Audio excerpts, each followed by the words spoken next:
On today's episode of Advertising in America, we're complaining about how expensive radio is. Oh, so expensive.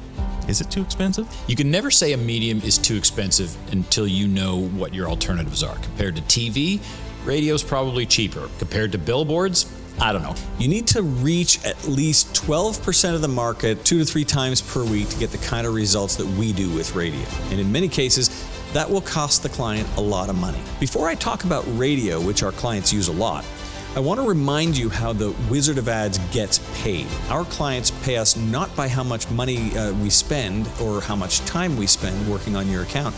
We get paid based on how much money you make. On today's episode of Advertising in America, we're complaining about how expensive radio is. Oh, so expensive. Is it too expensive? No. Or is it? Or is it worth trying out? Or is it? Or is it worth the actual spend? Can you solve every problem by just saying, or is it? And we're live in 3, 2, buttocks. Let her rip, bud. Well, there is some validity to this. In fact, both radio and television suffer from the same inconvenient truth, and your media sales rep will not tell you what I'm about to tell you. You need to reach at least 12% of the market at least 2 to 3 times per week to get the kind of results that we do with radio. And in many cases, that will cost the client a lot of money. Now, let's consider those two ideas, a lot of money and too expensive, because I think sometimes we use those ideas interchangeably, and that's a mistake. If you have an annual marketing budget of $50,000 and your business is in Los Angeles, radio is not a good idea for you. You won't be able to reach enough people often enough to make radio perform for you. Digital is really your only option. Now, that doesn't change the fact that digital is too expensive, because no matter how much you're spending or where you live, digital is definitely too expensive. But if it's the only option you have, then you need to write the check, even if it's too expensive. However, if you're not in a top 5 American market and you have a larger annual marketing budget, then you do, in fact, have a few options beyond pay-per-click and Google My Business. And that's where things get more interesting. But before I talk about radio, which our clients use a lot, I want to remind you how the Wizard of Ads gets paid. Our clients pay us not by how much time we spend working on your account. We get paid based on how much money you make, specifically how much more money you made this year compared to last year, which means we are financially incentivized to recommend to our clients the surest way to increase their top-line revenue. If our client makes a lot more money, we make a little more, and that keeps everyone honest. But back to radio. I'm not a media buyer, so I know just enough about media buying to be a little dangerous. But a typical media buy from a Wizard of Ads partner we all work with will reach a particular radio listener 3 times per week, every week, for 52 weeks a year. And the cost of reaching that listener will be in the neighborhood of $1. Now, I hear you asking, you mean $1 every time the ad plays? No, I mean $1 per year per listener. So let me break that down for you. The average listener hears our 60-second ads 3 times a week, every week, for 52 weeks. That's 156 minutes a year they're spending with us. That's longer than a feature film, and it costs our client a sawbuck. Now tell me the digital strategy that can give you that kind of interaction for a single greenback. Most direct mail campaigns will cost you more than $1 per person per mailing, and that's to reach the customer once, not 156 times. Most pay-per-click campaigns cost hundreds of dollars per interaction. What can you buy online for $1 these days? Anything? And you wonder why we recommend radio as often as we do. So what do you consider too expensive now? I suspect if you did have 2.6 hours a year to talk to a single prospect, you might be able to get them to know, like, and trust you when they eventually need your thing. Chris, how in the world are we going to pay for this frivolous thing? Too expensive is relative. Expensive compared to what? You can never say a medium is too expensive until you know what your alternatives are. Compared to TV, radio's probably cheaper per listener, per insertion. Certainly cheaper to produce. Compared to billboards, I don't know. Compared to Google pay-per-click, in Charlotte, North Carolina, air conditioner repair near me is almost $300 per click. Not for a sale, for a click. Just for clicking on your name, even by accident. One guy looking at your homepage once, $300. How many listeners would that $300 get you on radio? Probably thousands. The question in choosing media is always the same. Who is your target? Where do they congregate? and how much is it to reach them in those places. There's a reason Rolex sponsors horse jumping. Because it's affordable? No, it's not affordable, but it's because that's where all the rich people are. Our Wizard of Ads partner, Steven Semple, has an executive jet client. Does he advertise on the radio? No. Thousands of dollars in media to reach the 200 guys in town who can afford to take a private jet? Too expensive. Direct marketing targets just those people. But if you sell air conditioners, direct marketing might be too expensive, trying to reach every single person in town with a house with a personalized mailer. If you have a niche product, you need a targeted medium. It'll be expensive per target, but your target count will be high. If you have a mass product, you need mass media. Beer, cell phones, air conditioners, diamond rings. Your target is grown-ups. So you need to reach the most grown-ups as affordably as possible. The cool thing about radio is that Nielsen will tell you how many people will hear your ads at what times on what stations. And you can see how much it costs to reach each person at whatever frequency. If you want to be a household name, the market leader, the brand everyone thinks of first and is most predisposed to buy from, you're going to have to invest up front. The cool part is, the bigger and more successful you get, the more of a household name you become, and the lower percentage of your revenue you'll need to spend on that same media, because that won't change. I'll tell you what is expensive: running a business where the phone doesn't ring and no customers walk through the front door. Suck it up, Buttercup. That is expensive, Chris. Now a word from our sponsor. Remember that saying, only half your marketing is working, you just don't know which half? Let's help you with that. Book a free strategy session with Wizard Ryan Shute today at wizardofads.services. Yes, that's a URL, wizardofads.services. Now let's get back to the show. So the crux of this whole conversation really revolves around three major measuring aspects of the marketing that you're doing. You have the impact quotient, you have the frequency of ads, and you have the reach of ads. The more impact you have with the ad that you have, the less you have to do frequency. If you had something that was simple to buy, it was highly, highly sought after, and it was impulse in nature in so much that people would automatically just go in droves and pick this thing up, you could actually stand to run a fairly aggressive reach campaign. That's talking to as many people for as little amount of money as possible. But the reality of it is that most companies that we work with are working with the idea that when they're advertising, the person doesn't need their thing, and it's an externally triggered grudge purchase. They don't want to buy their thing at any given time. You start to look at what are we going to do to be successful in the strategy? And it really comes down to, what are we trying to achieve strategically? Are we trying to be the ones that they know, like, and trust before they need the thing? Or are we trying to capture the today customer who's impulsively going to buy the thing immediately? Or are we trying to achieve something else? So we have a frequency, we have a reach, and we have an impact quotient. Frequency strategies ensure that your message resonates by repeating it to the same listener over and over to build that retention and recall. The reach campaign targets more people with less frequency, but we have to assume that we're saying something that is so darn relevant and salient and impactful that they're going to hang on to that with such little frequency, which we can't fool ourselves into thinking when we're selling air conditioners or hot water tanks. We'd have far more success with this if we were selling Lululemon pants. Right? I mean, there's a great example of that. That's actually the exception that proves the rule kind of a thing. It's not radio, but there's a great example from that. For years, Master Lock, the people who made padlocks, they ran one commercial a year. They would make the commercial, they would air it once on the Super Bowl. And it was the one where the sharpshooter shoots a bullet through it and the guy comes up and the lock is still locked. And that's a great example of, boy, that commercial just hits you upside the head and you just go, man, Master Lock, if I ever need a padlock, that's the one, because it just sticks with you.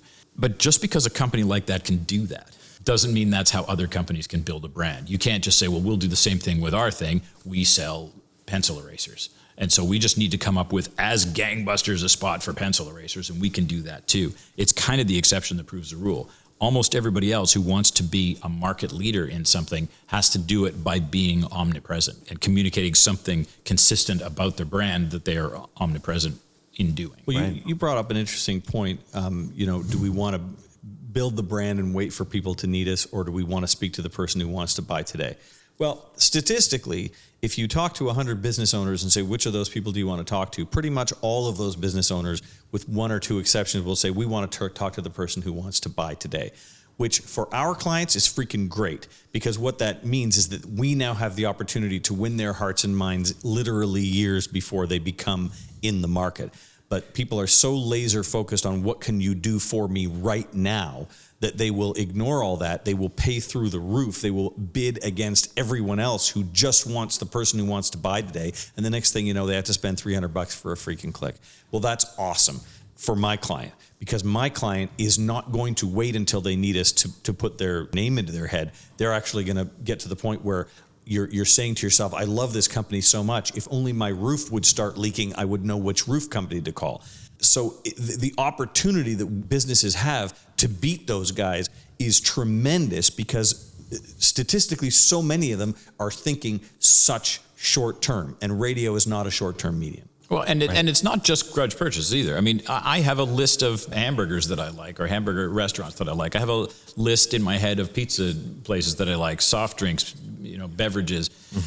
You don't have to advertise your beer to me when I'm thirsty. I'm going to get thirsty. At some point, I'm going to want a beer. It's not just a grudge purchase thing either. People have things that they now know about, that they know what they like about it. They've already got a preconceived notion of what it would be like to be one of those consumers. And then when the opportunity arises, there you are. And I imagine it like Texas grass. All of these advertising points, all of these brand touches are the rain and the moisture that is feeding the grass, the sunshine that is giving it nutrients and life, the things that it needs to survive.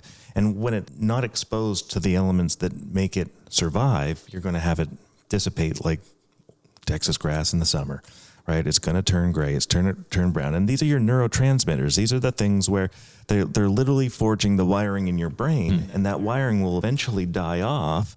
And if you let it die off, it's going to be replaced with other things, maybe nothing to do with McDonald's "I'm loving it" slogan, or Geico's commercials, or even Apple's, who consistently invest in frequency-based strategies, not reach-based strategies. What it is you like about that brand. Well, and we also tend to assume that all radio ads provide the same result. Right. And that again is what you'll find when you talk to people who are not sophisticated in their advertising. They'll say, well, we run radio ads, we run TV ads, we run billboards, and they think that if you ask them about their marketing campaign, what are you doing for marketing? They'll say, well, we do radio ads, we do TV ads, we do billboards.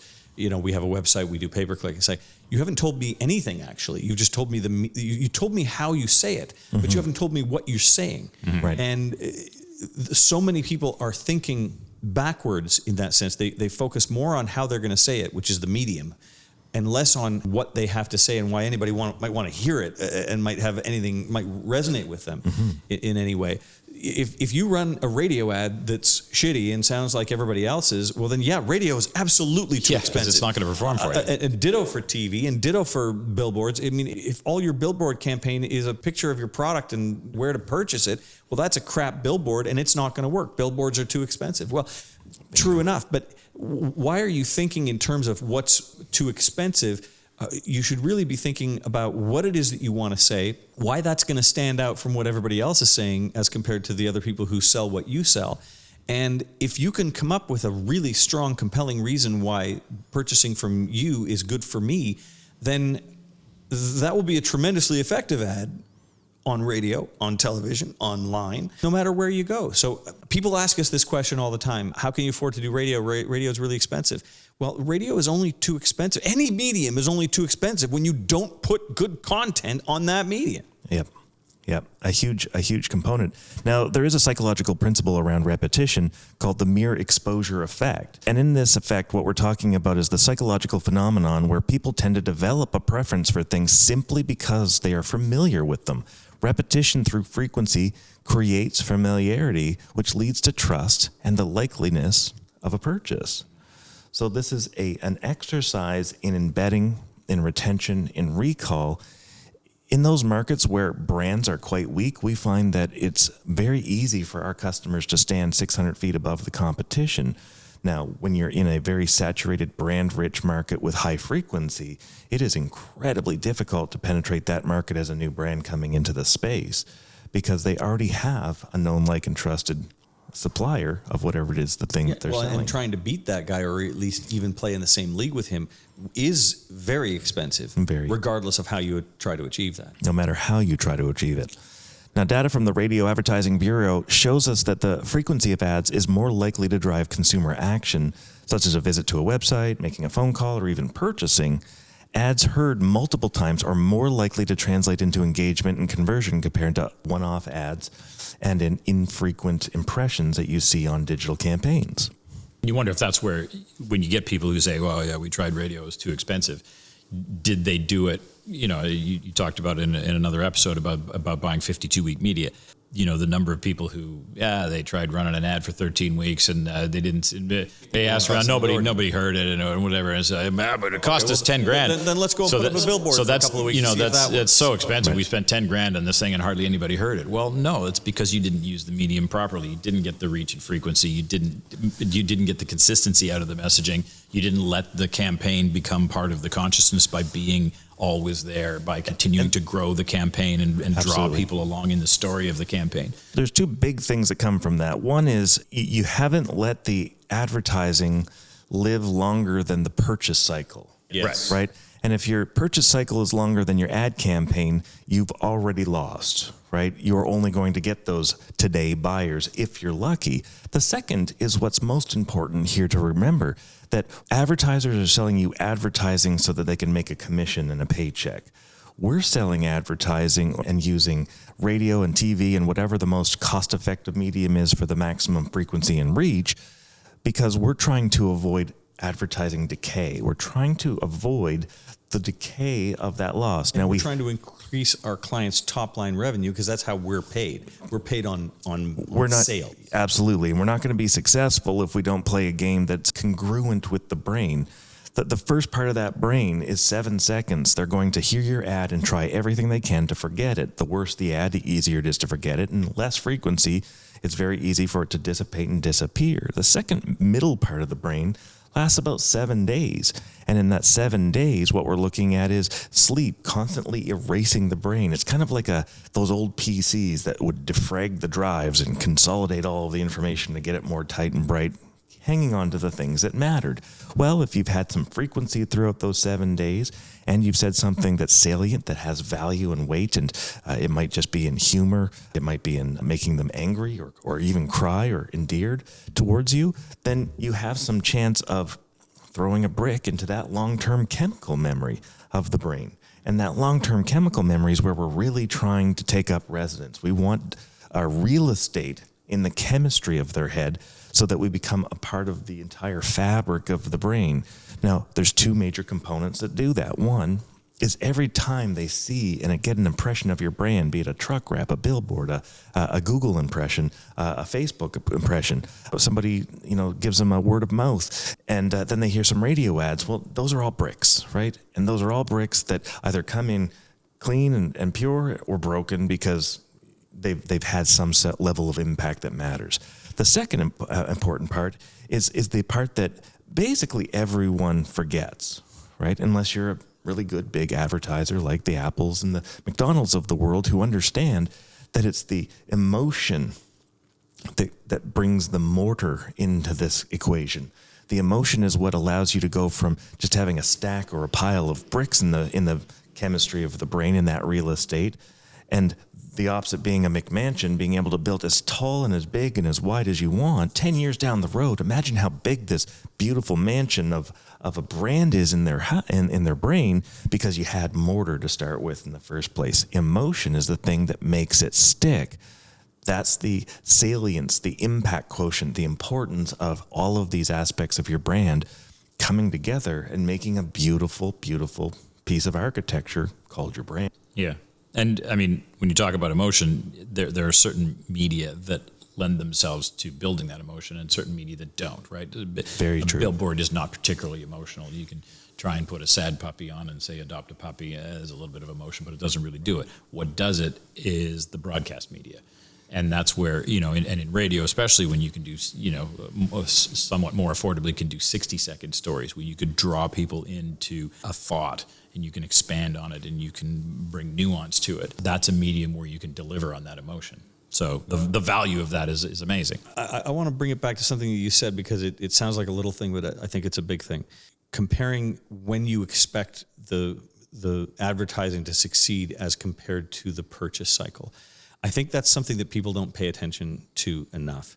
And Chris has a lot of experience in short purchase cycle products. If you're selling sugarless gum, you really can run a campaign for 13 weeks and then say, okay, what's going on? Why? Because you buy gum twice a week, right? Or beer. Yeah. I mean, nobody buys beer once every 7 years like you do with a freaking water heater, or every 25 years like you do with your roof. I know you're painfully aware of this because it's a major shift. Yeah. That's not 100%. Yeah. You also sell Porsches, but you sort of worked on both sides of that purchase cycle line. A lot of consumer products have high purchase cycles.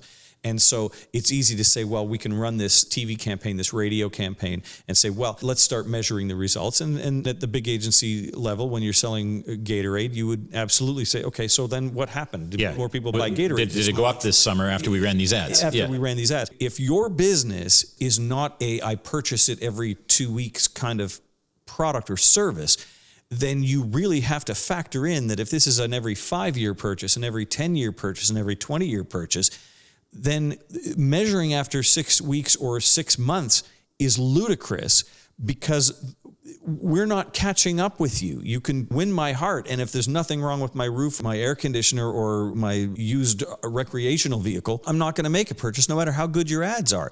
You have to wait. You have to bear that in mind. Factor that into your decision making as far as how quickly you're going to measure the results.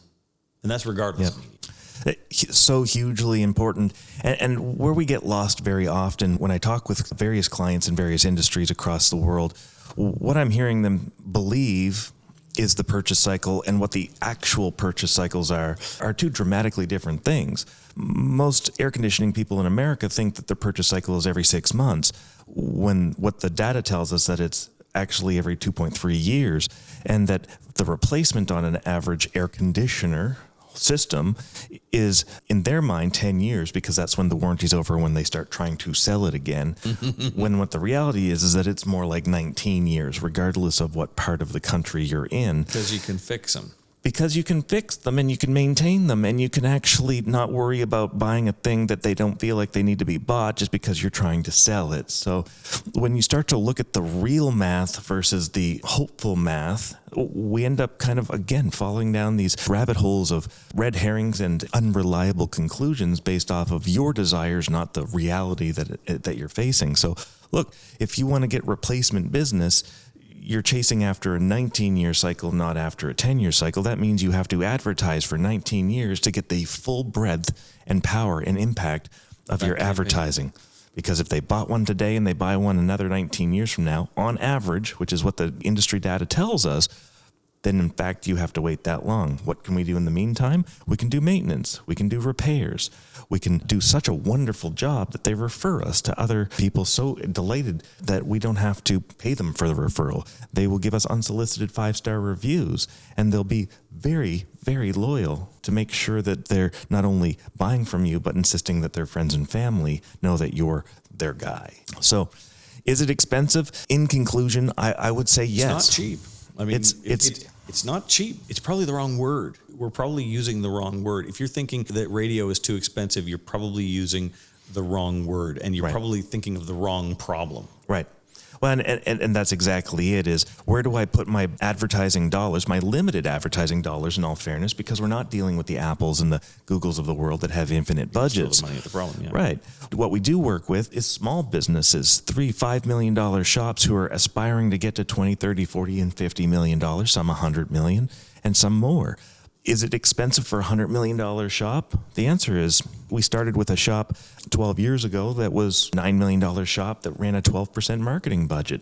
That exact same shop, exactly 10 years later, was spending 3% of their total marketing budget, including our fees, sponsorships to national sports teams. How big are they now? And they're a $115 million company at that size. So it's all very relative, and every city town and then rural area is going to be a different proportion, both in efficiency and in actual cost. Because let's all face it, a rural area is going to cost us very little money, but it's going to be obnoxiously inefficient because there's just not enough listeners to make it efficient. The flip side of it is a giant city is by far the most efficient, but also the most expensive in pure total dollars. So you're fighting this tug and pull of where do I spend my money to get a flow of leads that I'm looking for to feed the beast that I'm trying to feed and to keep up with capacity. All of these things are absolutely valid challenges that you have to consider. These are the challenges that we look at when we're looking at how can we talk to the most amount of people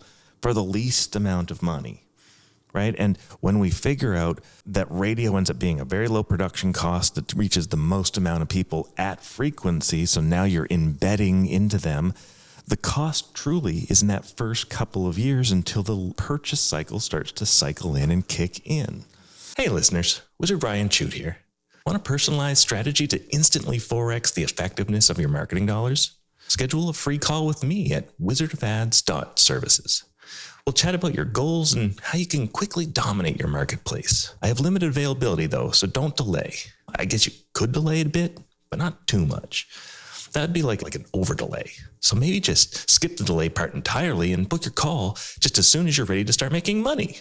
You certainly don't want to delay that, right? And now, pitter patter. So, is it expensive? Yes and no. Yes and no. It's relative. Here's where it's most expensive. As we wrap this up, what I see as most expensive is if you don't reach the same core people at the right repetition, you're absolutely wasting your money and you should not spend the money. Full stop. If you reach your audience with a message that doesn't leave a lasting impression and name recognition, right? Because there's nothing worse than having a great ad that no one remembers your name on. Don't get him started. Oh my goodness, I know. You will have to pay the tax of being unremarkable. And a better message will cost you infinitely less and garner a premium price for the products that you sell. 3, if you're not ready to start a campaign that you can run at least 52 weeks a year, every year for as long as you own your business, don't waste your money. Yeah. Because if your purchase cycle's 3 years or 2.3 years, you're not going to see the full effect of the first cycle on service until 2.3 and 19 years to see the full effect of that cycle on the total long-term high-ticket purchase cycle for those air conditioner companies out there. Now, is it different for different brands and companies and industries and everything else, different parts of the country? The answer is yes. There's nothing more expensive than a 6-week flight. Nothing more, right? And last but not least, if you cannot service a whole area that you're advertising to, don't run radio ads, Yes. right? It is the kiss of death to go out there and say, hey, buy my stuff. The person calls in and says, will you service my area? And you say, we don't service there. River, we don't go over there. Guess who's never calling you back again? That is a waste of money. Is there a strategy that we can run that is going to serve and target at mass the type of messaging that you want to do with repetition, frequency, and all of those things that matter? The answer is yes.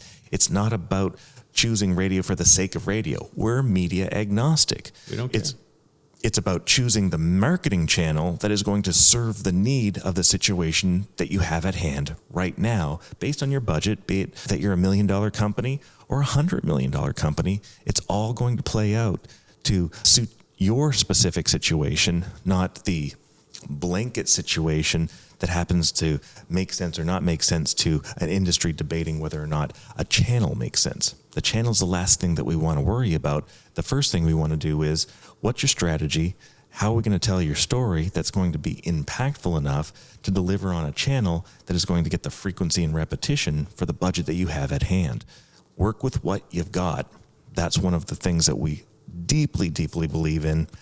Folks, you've been listening to Advertising in America. Thank you so much for listening. Tune in next time. Thank you for joining us on Advertising in America. We hope you enjoyed the show and captured a nugget of marketing magic.